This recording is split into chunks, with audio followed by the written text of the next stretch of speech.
Good afternoon, Cigar Review 67 for the largest cigar that I or probably anyone else has ever smoked, Asylum 13 Ogre.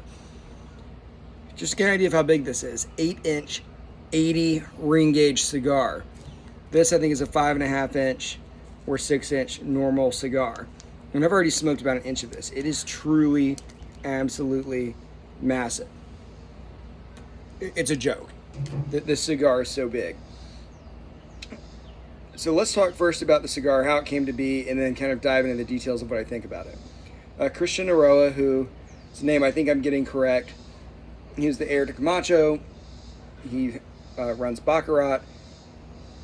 He created this cigar, and it was not really designed to be a novelty joke cigar. This was designed by someone that makes real cigars for real cigar smokers,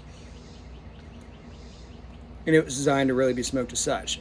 Now, at some point, your main feature, your main draw, part of the pun, of this cigar is that it's just massive, right? People are not buying this because they think it's going to taste great. They're buying it because it's huge and they want to see if they can smoke the biggest cigar ever made by man.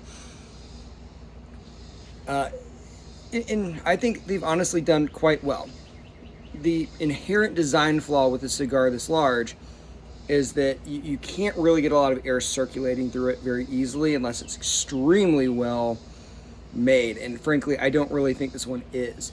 To actually keep it lit, that's how hard I'm having to draw on it. I'm having to do it constantly. It's just very hard to keep this thing going, which is really disappointing, because otherwise this would be a cigar that would probably last for forever. And it's already lasted 20 minutes and it's still bigger than any cigar someone would normally smoke. From a taste perspective, it's actually pretty good. I'm getting like lemongrass, honestly birthday cake, which isn't something I normally taste in a cigar. I don't really get any negative notes at all.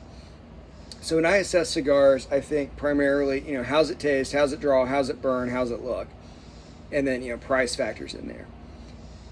It has a great taste, but the draw is so poor, and I'm having to put so much effort into it that I feel like I'm running a marathon trying to actually smoke this thing and keep it lit.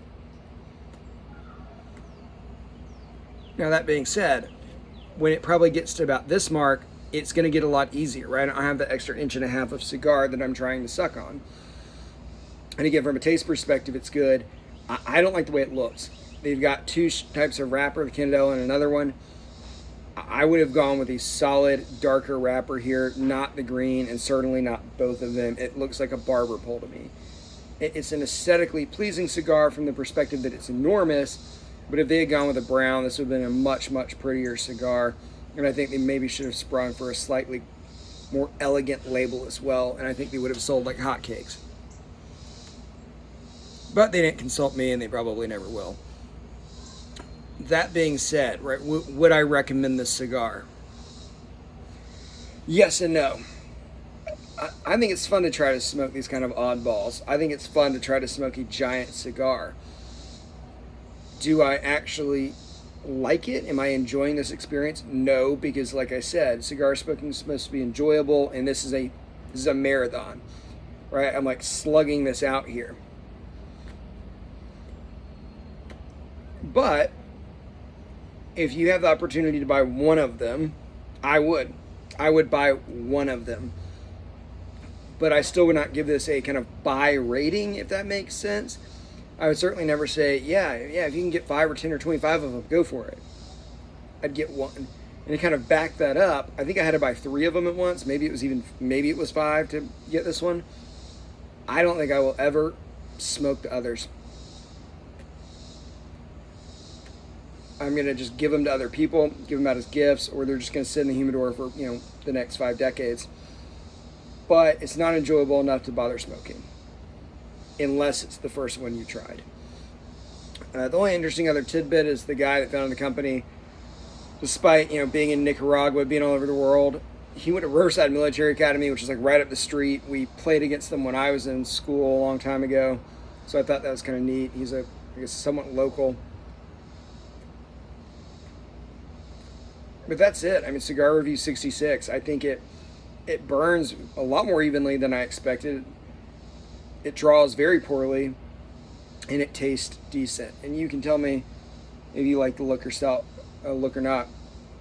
I will warn you that I have probably 10 cigar cutters, and not a single one of them is big enough to actually cut this thing.